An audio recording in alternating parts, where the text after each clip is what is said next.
Welcome to Our Culture to the World. Come with me, meet new people, and learn from their experiences in this episode of Our Culture to the World. My guest today is Sarah Okpapi. Sarah, please introduce yourself to our viewers. Okay, I'm Sarah Okpapi. I'm 26 years old. I come from Nigeria, Edo State to be precise.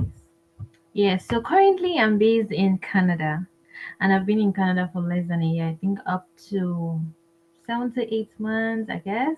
Yeah, 7 to 8 months rather.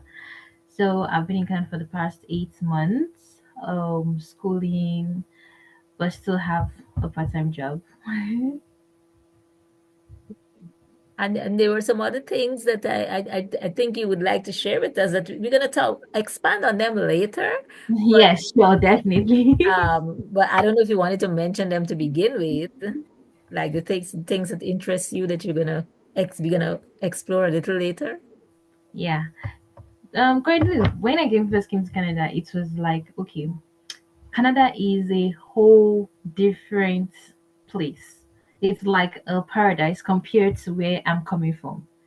They are so advanced, modernized.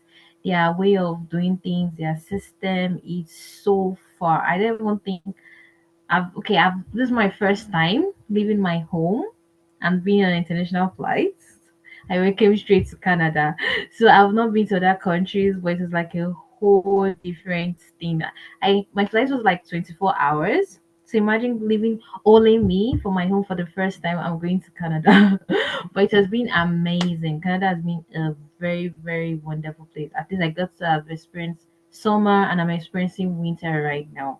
Okay. But there's something that when you said this is the first time you actually left your home country and came to North America, well, first time out of your country and then Yeah. you went straight to Canada. So and I know you've just expressed that it's been a wonderful experience so far, but was there anything that was kind of so different, like kind of culture shock to you when you first moved to Canada? Yes, so Canada, when I mean by Canada is so advanced, like back home, when you're driving on the road, everybody's saying ping, ping, ping, ping, ping, honking their horns. But it took me like, I think it was the fourth week I had the car on in Canada because they've set rules that make it easy for people to drive safely and you're moving on a particular speed and when you're over the speed you get a ticket. Mhm. But back home, everybody is driving like they are rushing to somewhere. Everybody's in a haze, over speeding. They are moving out of their lanes, but it's not like that in Canada. As long as you're obeying the rules and regulations, you get to have a soft life, and your life is not even going to be in danger. Okay, There so are less accidents. Any accident that happen, it's the person's fault and not even someone else's fault. So mm. as long as you're obeying these rules, you get to have less accidents. And I guess it must have been so different for you, as you said, you're so used to hearing these horns honking, and then Yes, I was so because it's so loud. Nigeria is so loud. Everybody is running mad and insulting themselves on the road. But in Canada, everybody's in their car driving as the required speed limits. So no one is shouting at you, no one is honking at you, nothing like that. Mhm. Yeah, quite different. Now, as a Nigerian, just in Canada, I know in life there's so many stereotypes that exist. Negative things that people think about other places and other people and their culture. Have you encountered any situation where people that you've interacted with, people in Canada, have some negative view about Nigerians or Nigerian culture or West African culture in general that you have been able to dispel? Yeah. So I've had like two occasions where I overheard and even engaged in a conversation. So the first one was like where I work in the lunchroom. There's people with some people from India. They were saying like, oh, Nigerians are scammers. Nigerians are Yahoo. So they've literally painted us that way that we are scammers. And we know, yes, all over the world, we get to hear stories even on social media. Oh, Nigerian person scam so white person or so, lots of person's money, millions, dollars. It's everywhere. Like they do it, they do. The news is everywhere on social media. And even in back home, people still do it to their own fellow people. So we know that, yeah, Nigerians do this, but it's not everyone. But they painted us that's why, Nigerians are scammers, they do Yahoo, all those type of things. And I'll tell you, okay, now Nigerians, a lot of Nigerians here are illegal. So these companies do employ, right? And they don't employ people that are illegal. If you don't have your rights papers, they can't employ you. So why would they always have that stereotype that, oh, Nigerians are illegal in the country, Nigerians are just scammers? That's the picture that they've all painted about Nigerians and black people from back home. And have you been able to like actually engage in any kind of conversation with someone, with people that you've heard this from to say, Yeah, you want to say this the wasn't one so? yes, the one regarding all Nigerians are scammers. That's Hmm. what I had with my colleague at work in the lunchroom. So I was able to say that, oh, Nigerians are not scammers. You've come to meet Nigerian people, they are so lovely, they are vibrant, they bring life to the room and all that. They don't even scam, they work hard for their money. Because you get to see that, oh, Nigerians here, they're hustling so hard. You see, most of them even have two jobs. Most of them even when they work, like my workplace, I have seen Nigerians move. They move with so much energy, so much strength. But you see other people, they're like, oh, they're already tired. They don't move. But you see Nigerians are ready to work. Nigerians are ready to make their money. They left their home. They came to a white man's land. They're not going to be lazy. They literally do all sorts of job. The hard one, the soft one, they're everywhere because they want to make that living. They want to make that money. They want to have that good name. It's not easy back home. So when they come here, they put in their efforts. And Nigeria has trained us to be tough. So when we travel out to meet soft people, we are still tough. We cannot be soft. We're not brought up that way. It's just unfortunate that, oh, Nigeria is not that good, but still we don't still scam people. The good ones still move to another country to work hard and make a living. Right. And of course, there's scammers all over the world, in Yeah, every single country, in every single culture, exactly. It's Okay. not just Africans. Exactly. It Right. comes in various forms, and every single human being, but regardless of where you're coming from, they actually scam people, not just Nigerians scamming people. Right, exactly. Yeah, you've been able to actually help your workmate to understand that, you shouldn't really generalize like that about Nigerians. But what opportunities have you had to share aspects of your Nigerian culture with people with whom you interact in Canada? And how have they received what you have shared with them?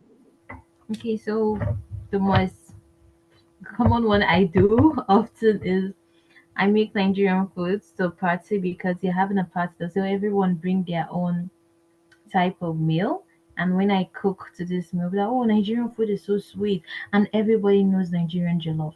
Jollof, A lot yes. of people might have not had it, like tasted it, but they've had it and they're like, oh, they're so good. Oh, can you please make Nigerian jollof? Can you make Nigerian jollof? And when you were like, oh, Nigerian food is so sweet and spicy, like not spicy in the sense of pepperish, Mm. but sweetened, like it's so sweet. A Right. lot of Well Nigerian food, seasoned, yes. yeah, it's well seasoned. And Mm. they say, oh, Nigerian food is so sweet, and they get to appreciate Nigerian meals. Right. Oh, so nice. So you have to share with your food. And one other thing, I see you're nicely dressed in your Nigerian um Ankara. Is that what you call it? Right. Ankara. Exactly. Do you wear a lot of your Nigerian type fabric and clothing? With Yes, I do. I have lots of them in my wardrobe right now. Oh, I wear them a lot, okay. especially during summer Right. when I first came. Right. So you see, you're sharing that way too. What do people think when you dress in your traditional type fabric? I always get compliments. They see the fabric and oh, you're so colorful. The design is so nice. The print is so lovely that they love the colors. Because coming here, I see a lot of people they just usually wear black. Always on black. Their shoes, their clothes, everything black. Even their jacket is black. I Mm. remember when I first got my first winter jacket, I got a green jacket. And the person was like, oh, you want everyone to be looking at you in the bus. I'm like, it's a color, it is green.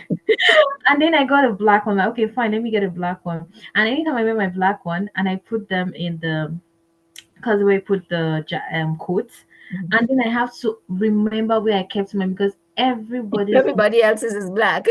black. So they're always on black color. When they see us with our prints, with our Ankara fabrics, putting it on, they always compliment and appreciate it. And I've seen a couple of white people wear African prints Mhm.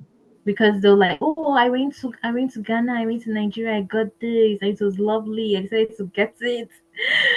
So it's something that they actually do love, and they always appreciate that. Oh, you're wearing your cultural attire. It's so beautiful, and it's so Yes, yes, something it is. about our attires. Yeah, so that's good. That's good to, to maintain that. Yeah. Yes. Um, so let's talk a little bit about an aspect of Nigerian culture. Um, Another aspect that has to do with attire, and it's the head covering, the head wraps. I'm wearing my little head wrap today. Yeah, I can And see. yeah, and listen, I only know to do one or two little things, but let's talk about their place. What is the place of head coverings in Nigerian culture? What do you have any kind of background information about the tradition? Let's start there. Okay, so Nigeria has three tribes. You have the Hausa, the Igbo, and the Yoruba. And every tribe have their own concept and unique way of tying their head wrap. Mhm. So the Hausa people, they're seeing it as modesty, dignity, and the women always cover their hair. They don't let the men see their hair. So anytime they're stepping out of the house, they will always cover their hair. I think the only time even me I see my friends' hair open is when we're in the salon, they get to open their hair. Then the Yorubas they wear it for their occasions. They tie their head wrap when they're having their wedding ceremonies. They have like maybe a naming ceremony. Then you get to see the mother of the child have their head wrap. It's just even when they're doing burials, they tie their hair. It's something that is usually passed on from generation to generation. The mothers will teach their daughters how to tie the head wrap. But in the modern world today now, every single person ties an head wrap when they're going for a Owambe. Owambe is like a party. So Um, they always tie their hair. The ladies always tie their hair because it's so beautiful. And the way they've modernized it, like there are a lot of styles that are trending right now, and more are still trending. So everybody's like the unique styles and all. But back then, every style represents the person's stage of life. Maybe the person is single, like every style and color represent the person's stages of life. So if the person is single, the person will wear a particular head wrap. Then if the person is married, the person will have a particular style of head wrap they do tie on their hair. So that okay. was how it was back then. But right now, it's only the people from the north, the outside people that still cover their hair every single time so that the men will not see their hair. It is their belief and their tradition. But the Yorubas and Igbos, every single person ties their hair now in different styles. So it's not like back then that you have a particular style and the color. Right now, everybody ties whatever style they feel like and whatever color they want to have on their hair. Right. It's not necessarily, whereas in the past it was a link to certain specific traditions, stages of life, and so on. Now, it's not, they just, It's not. everybody does everything and it doesn't Yes, really, yeah. And as you mentioned, you're even innovating and doing new kinds of wraps now. yes, Yeah. new kinds of styles. Hmm. So we have I have different types of head wraps with me. So I have this is the Ankara. This one is usually gotten from a material I can see it matches what I'm putting on. Right, right. So when you're making an Ankara material like they're sewing for you, you can you tell your tailor, please, I want to have an air tie for my piece of material. Then they'll always cut for you. Then you have this. This is called raw silk. This comes in all kinds of What is colors. it called? Raw silk material. Raw stick. Okay. Yeah, it comes in different colors. It is shiny. Mm. This is mainly known to be something that the people from the north use. Everybody uses it, but mostly people from the north they use this material. So the ones that the Yoruba use is called ashoke. I don't have that with me here. I would have shown it so, but I would upload a picture. Mhm. Ashoke. They use that for their wedding ceremony and everything. When they're getting married, they tie their ashoke. That is what is popularly known to be used in Yoruba land. Yoruba people have ashoke as their own. So this is just a cotton material. It is very soft and silky. It stretches and it also comes in different colors. But this is really, really long. The one I have here with me is very long. I have some colors with me, but I just want to show you the material, how it is. So this is something that a lot of people use for their everyday head wrap.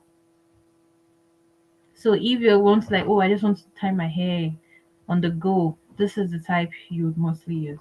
So this is mostly used for weddings, Okay. not. They use this to create different types of style. So me, I use my own Ankara, cause you use your Ankara when you're wearing your Ankara attire, or you want to do a combination of like two materials, and you Okay. just use your Ankara and something else. So thing is that there are a lot of styles, and people get to be creative. Right, right. Yes, yes, and yes. And you show us some of your styles. We look forward to, yeah, we see some of the styles that, a few of them. But I mean, before we move on from talking about that, what just tell me a little bit of the gele. So the gele is just like an head wrap. It's like an attire. You know, in the most people like there are different types of a tie. You have the turban, you have the normal scarf, you have the silk material, but the gele is like the final look of the anything you have in your hair. So to make a gele, you need like the private Ankara, ashoke. These are like Ankara scarf, ashoke, silk material, um so many times. So those are the names of the material that is being used to tie the gele.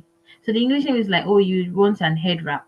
So you just want to wrap your head. That's like the head wrap.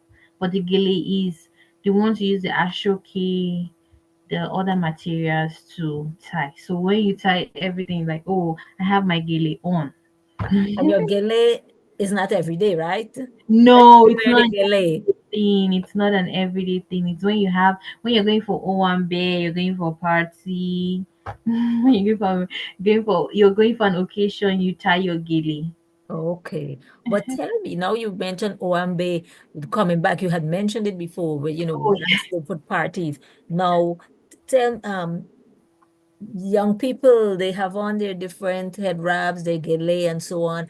And do the younger women in Nigeria still wear the head coverings as much as older women? they do. To me, these days, the younger women even wear it more than the older women. Okay. Because so, like I said, Owambe it's party.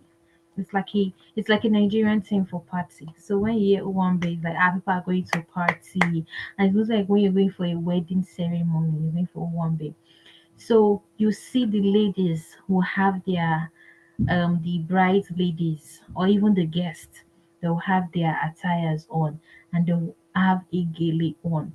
And the younger generation, they are more into social media and they've made it known around the world that this is our culture, this is our style, this is the kind of people we represent. So because of this the colonization from Western people. So they have to they use the social media to show that this is their culture and they're trained with it. So people all over the world get to see that, oh, this is how Nigerians always dress, this is how Nigerians like this is their style, this is their culture. So because of the younger generation, our culture and style of like oh our parties and one it's been trending around the world and going viral. Okay, okay, okay. That's good that the younger ones are keeping the culture alive because I'll just tell you something. I was in Ghana in summer of 2023, and I was hoping to see more people wearing head wraps, you know, because I really wanted to have a conversation about that. But then I saw like one lady Mm-hmm. with a gele at a meeting, and then another one, an older one with she just had like one of these a heavy everyday head wrap. She was an older lady, and then she said to me, and talking with her, she said to me, you see that, she said the younger ones, no, they don't tie their head so much. So it seems like they have lost some aspect of that culture, but it's good to see that the young people in Nigeria are still keeping it going. Yes. Yeah, like the everyday one. Like I tie this mostly. I tie this a lot on my head because it's an everyday scarf. But for the gilly, it's just like when they have a party. Because it's not easy to me though. It's not easy always tying your hair, and it's gonna be so tight. It gives you headache. So the younger ones, when they take the pictures, they take the pictures that like into the occasional program. Then at some point, they take their head wrap off. Okay, so it's just They okay. would have Just exactly when they've gotten in the mood of the dancing and all. Most of them take their giddy off, but it's still something that because of the occasion, maybe like a funeral or a wedding party, they you always tie their gilly. So that is occasions whereby the gilly is being worn, like always worn. Are you up for a little head wrap tutorial? Let's follow Sarah as she shows us a few styles. Hello, so I'm going to be tying an Ankara head tie using this. So if you have a carton or you have like a pack of cornflakes, you can actually cut it into this shape and use it. So you put it inside the material, the back. So I folded mine into two because it was too long. So I'm just going to put it inside, putting it like this, then folding it, let's say 3 times. This is quite enough for me though. So I'm just going to do it one more time. Then I'll place it on my forehead. So usually put it above your brow. So this is more like the northern way of having a head wrap. So I have the short hand and the long hand. So I'm just going to use, I don't know if you can see it, the short hand to tie the long hand.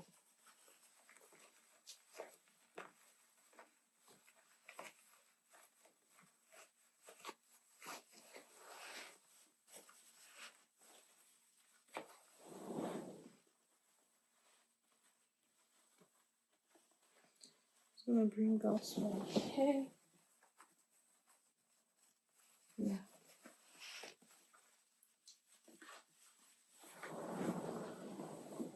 So this is how I like mine above my brows. So now with the long one, you can use it to, I'm just gonna tuck this in. You can just hide it, tuck it in anywhere. So now you could use this. Depends on mostly depends on how long it is. So you see the name tag of the material, always hide it so it doesn't show. So now I can use this, tongue it this way, do it like this, then tuck this inside.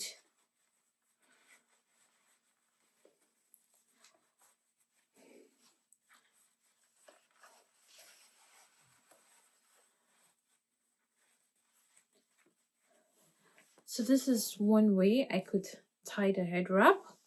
Then if it's very long, I could put it on top of this one. Like just be creative and be flexible with it.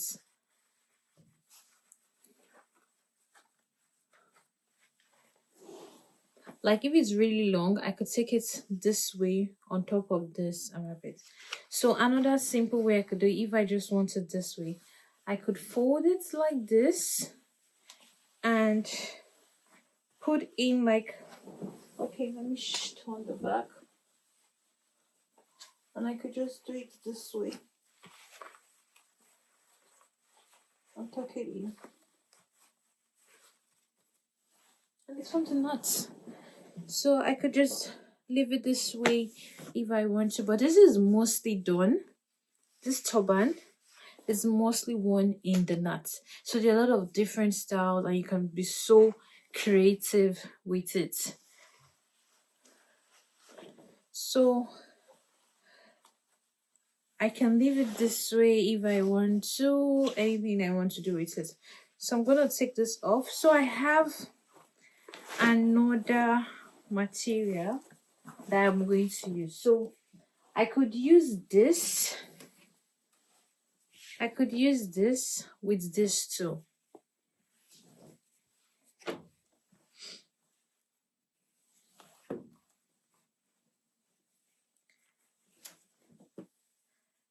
But I've already used this with the Ankara, so I'm just going to do this and do different styles. So I'm going to fold it into two because this material is very long. So I'm just going to do it, fold it into two, then place it on my head. Yeah.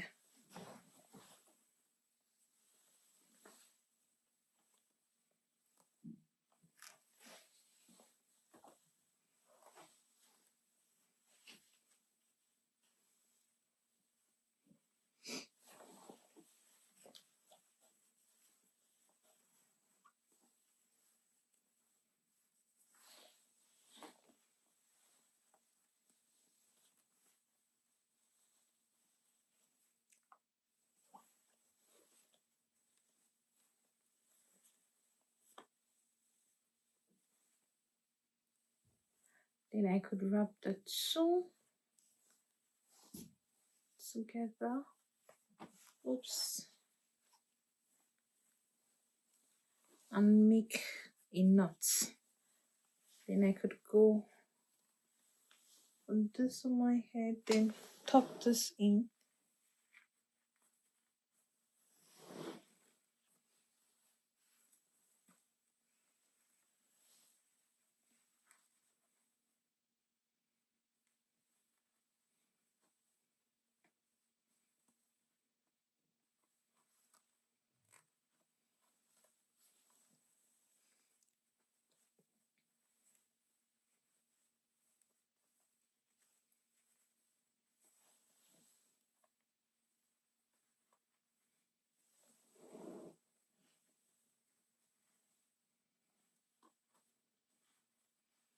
Not that long.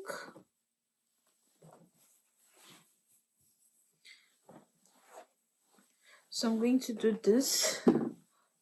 So I'll have one side short, one side long. Then always use the short one to tie your knot so the long one can still retain its length.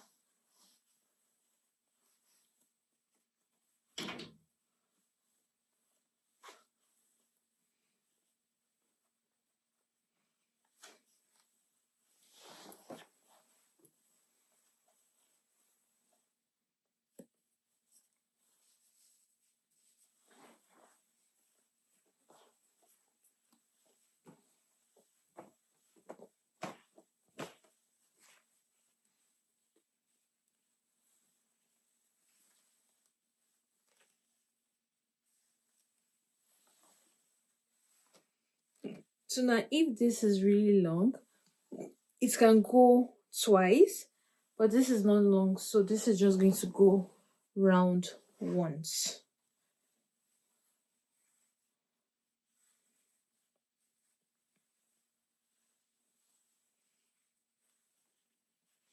If it's really long, it will go around twice, but this is just gonna go once.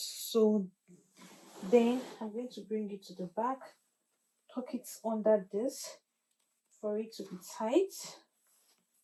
Then I will just wrap it like and knots also around the mouth.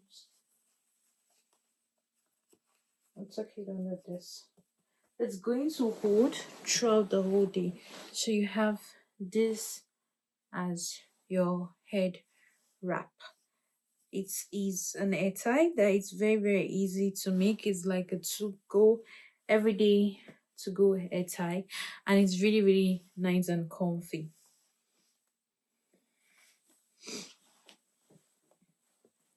So I'm just gonna do one more style.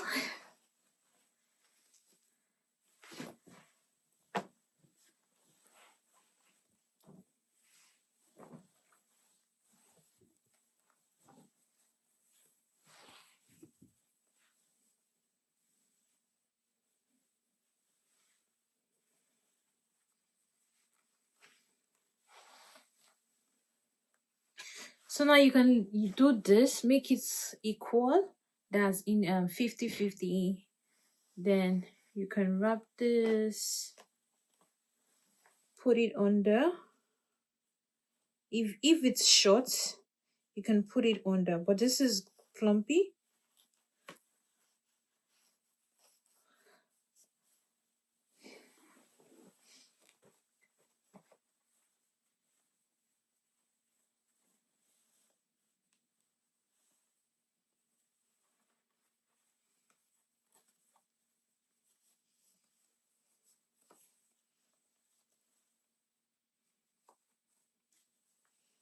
So this is just me tucking it in. So you can leave it like this. Always make sure it's tight. Then I could remove it and wrap it outside.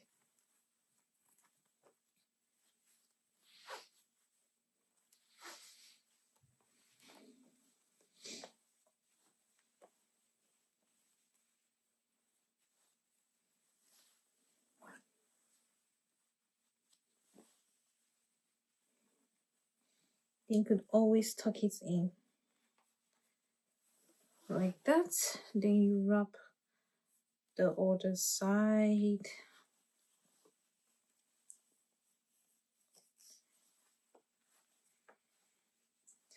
And still go over it. And you tuck it in.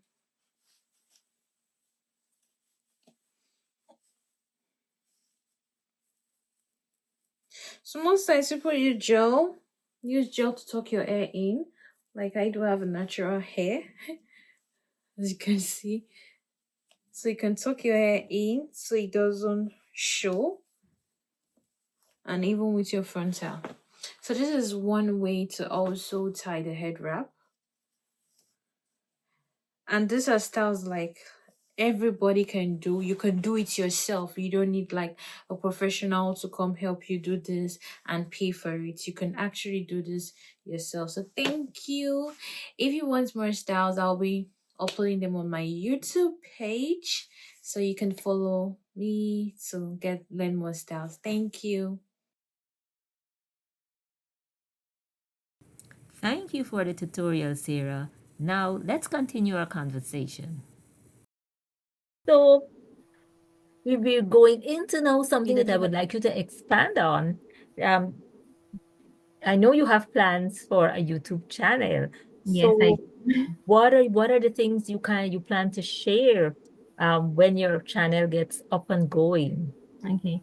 So as a makeup artist and a glitter stylist, I would want to be showing my styles, what I've learned over the years on my page, and still put little things in of my lifestyle, like my current place that where I'm living right now, and social. But it's mainly going to be about beauty and lifestyle. Okay. And do you have a name already for your channel? Sarah Space. So we're looking forward to seeing Sarah T Space coming up soon on YouTube, where we're gonna get more tips on makeup, Makeup, nails, style. lifestyle, everything. Okay. Okay. Very good. Very good. So, Sarah, You've been in Canada for about 8 months now. What aspects of Canadian life would you say and culture have had an impact on you so far? I would say I don't know if I would say it's a culture, but I know it's a lifestyle. So one thing about Canadians is that they don't take their health for granted. If you're having a slight headache, they'll tell you, "Oh, you need to go check that out." Mhm. If you're not feeling too good, they'll tell you, "Oh, you need to go check that out." So back home, if you tell your friend, "Oh, I'm having headache," your friend will tell you, "Please take paracetamol." They take what? Take what? Oh, parsley. Paracetamol, pain reliever. Okay. If you're having stomach ache, they will tell you, "Oh, take paracetamol." If you're having leg pain, they'll tell you pain, take pain reliever. Mhm. So back home, everybody prescribes for you everything. Okay. But over here, you're telling someone that, "Oh, you're having stomach ache." You say, "Oh, please go and see a doctor." Mhm. They won't prescribe anything for you. So they are against self-medication. And a lot of drugs back home are being sold over the counter.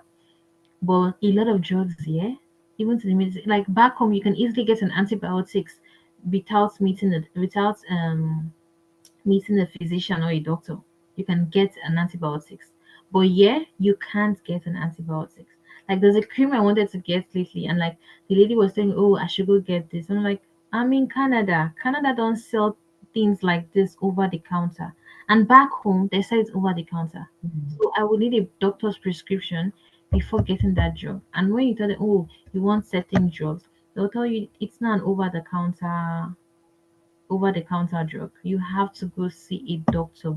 So this system and way of life has made it easy for people not to self-medicate and cause more harm to themselves. They always want you to be on the right path of taking care of your health. Mhm. Mhm. So Right. that's something I really fascinate. Like I since I came, I don't think I've swallowed any pill. Yeah, even a pain reliever, I haven't. I Mhm. always just rest it out. Okay. Like back home, I'll be like, "Oh, I'm taking paracetamol." Because my sister will always tell me, that, Sarah, you can take drugs. You can take drugs. Any small thing, I'm taking paracetamol." But that is something that I have not done since I came to this country. So Mhm. even if I do have, probably once I've taken a pain reliever, I can't even remember. Right. So you even cautious about taking pain relievers because Exactly. you Even can't pain just get reliever, them I'm as more conscious freely. right here. Right. So Yes. that's something I've really, really fancied since I came to this country. The way they take care of their health. Mm. Right. That's good. That's good. So, Sarah, what are your final thoughts about the importance of appreciating other cultures? Well, the importance of appreciating their cultures is that you get to learn. Now, Canada is a place that people from all over the world come to, and you get to meet them in your workplace, your school, even on the bus. You see them. Oh, this is how they dress. Like it's my first time seeing like Indian people with their turban, and it's so nice. And you see them with their food, like eating different restaurants have like different types of food, and you see various types of food. And when you meet these people as friends, they get to tell you about their home country without even being there. They give you life experience, not even the one you get to read online. They'll tell you, "Oh, this is how my country is like. This is how my country looks like." So it's an opportunity to even learn more about other countries and other places without even being there. So you would even think, "Oh, I really want to go to your country someday," based on what you have had your friend tell you Mhm. about his or her own place. So Mhm. it's amazing to like learn a lot from other people's culture because you're coming with yours, they're coming with theirs, and you're both interacting, exchanging ideas. "Oh, in my home country, this is what we do. This is how we do things." And they'll say, "Oh, no, no, it's not done that way." So you're literally learning Right. to do Yes, things yes. like embrace other cultures. Right, yeah, you're right. You actually see how people do things differently. And of course, and that's one of the important things and one of the reasons why we have this program, because it's to help us to appreciate other cultures and to realize that, okay, we may do things differently. Yeah, It doesn't mean that my way, your way is better than my way or mine is better than yours. We yeah, just do things, it's just different and we learn to appreciate the differences. Yes. yes. Mhm. Sarah, thank you so much for being here, for sharing. a little bit about your journey that you've recently started in Canada Yes. and ways in which you've been able to you're learning from the Canadians about their culture and the other people who live in Canada, people from other cultures, and you are sharing aspects of your Nigerian culture. With them. So we're looking forward to seeing Sarah T Space coming up soon on YouTube, where we're gonna get more tips on makeup, Makeup, hair nails, style. lifestyle, everything. Okay, okay, very good, very good. So, Sarah, you've been in Canada for about 8 months now. What aspects of Canadian life would you say and culture have had an impact on you so far? I would say I don't know if I would say it's a culture, but I know it's a lifestyle. So one thing about Canadians is that they don't take their health for granted. If you're having a slight headache, they'll tell you, "Oh, you need to go check that out." Mhm. If you're not feeling too good, they'll tell you, "Oh, you need to go check that out." So back home, if you tell your friend, "Oh, I'm having headache," your friend will tell you, "Please take paracetamol." They take what? Take what? Oh, parsley. Paracetamol, pain reliever. Okay. If you're having stomach ache, they will tell you, "Oh, take paracetamol." If you're having leg pain, they'll tell you pain, take pain reliever. Mhm. So back home, everybody prescribes for you everything. Okay. But over here, you're telling someone that, "Oh, you're having stomach ache." You say, "Oh, please go and see a doctor." Mhm. They won't prescribe anything for you. So they are against self-medication. And a lot of drugs back home are being sold over the counter. But a lot of drugs here, even to the like back home, you can easily get an antibiotics without meeting a physician or a doctor. You can get an antibiotics. But yeah, you can't get an antibiotics. Like there's a cream I wanted to get lately, and like the lady was saying, "Oh, I should go get this." I'm like, I'm in Canada. Canada don't sell things like this over the counter. And back home they sell it over the counter. Mhm. So I would need a doctor's prescription before getting that drug. And when you tell them, "Oh, you want certain drugs," they'll tell you it's not an over the counter drug. You have to go see a doctor. So this system and way of life has made it easy for people not to self-medicate and cause more harm to themselves. They always want you to be on the right path of taking care of your health. Mhm. Mhm. So Right. that's something I really fascinate. Like I since I came, I don't think I've swallowed any pill. Yeah, even a pain reliever, I haven't. I Mhm. always just rest it out. Okay. Like back home, I'll be like, "Oh, I'm taking paracetamol." Because my sister will always tell me, that, Sarah, you can take drugs. You can take drugs. Any small thing, I'm taking paracetamol." But that is something that I have not done since I came to this country. So Mhm. even if I do have, probably once I've taken a pain reliever, I can't even remember. Right. So you even cautious about taking pain relievers because Exactly. you Even can't pain just get reliever, them I'm as more conscious freely. right here. Right. So Yes. that's something I've really, really fancied since I came to this country. The way they take care of their health. Mm. Right. That's good. That's good. So, Sarah, what are your final thoughts about the importance of appreciating other cultures?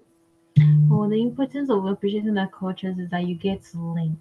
Now, Canada is a place that people from all over the world come to, and you get to meet them in your workplace, your school, even on the bus. You see them. Oh, this is how they dress. Like it's my first time seeing like Indian people with their turban, and it's so nice. And you see them with their food, like eating different restaurants have like different types of food, and you see various types of food. And when you meet these people as friends, they get to tell you about their home country without even being there. They give you life experience, not even the one you get to read online. They'll tell you, "Oh, this is how my country is like. This is how my country looks like." So it's an opportunity to even learn more about other countries and other places without even being there. So you would even think, "Oh, I really want to go to your country someday," based on what you have had your friend tell you Mhm. about his or her own place. So Mhm. it's amazing to like learn a lot from other people's culture. because you're coming with yours, they're coming with theirs, and you're both interacting, exchanging ideas. Oh, in my home country, this is what we do, this is how we do things. And they'll say, oh, no, no, it's not done that way. So you're literally learning Right. to do Yes, things yes. like embrace other cultures. Right, yeah, you're right. You actually see how people do things differently. And of course, and that's one of the important things and one of the reasons why we have this program, because it's to help us to appreciate other cultures and to realize that, okay, we may do things differently. Yeah. It doesn't mean that my way, your way is better than my way or mine is better than yours. We Yeah. just do things, it's just different and we learn to appreciate the differences. Yes. Yes. Mhm. Sarah, thank you so much for being here, for sharing a little bit about your journey that you've recently started in Canada Yes. and ways in which you've been able to you're learning from the Canadians about their culture and the other people who live in Canada, people from other cultures, and you are sharing aspects of your Nigerian culture. With them. So I really appreciate you coming and also sharing how, about the headwraps and how we can do some of them, your little tutorial on how we can do some of those head coverings for ourselves. Yes. I hope you enjoy and you learn one or two. Yes, okay. Thank you. Thank you so much for having me. I do appreciate the opportunity to talk about my culture and where I'm from, regardless of where I'm based right now. Right. And I've had this encouragement of like, oh yeah, starting my YouTube page, and I'm gonna be serious and share more things about my culture and also my lifestyle with people around the world. Great. And to our viewers, thank you so much for watching. We're going to see you soon as we meet more people and continue to learn from their experiences in our next episode of Our Culture to the World. Bye now. Bye.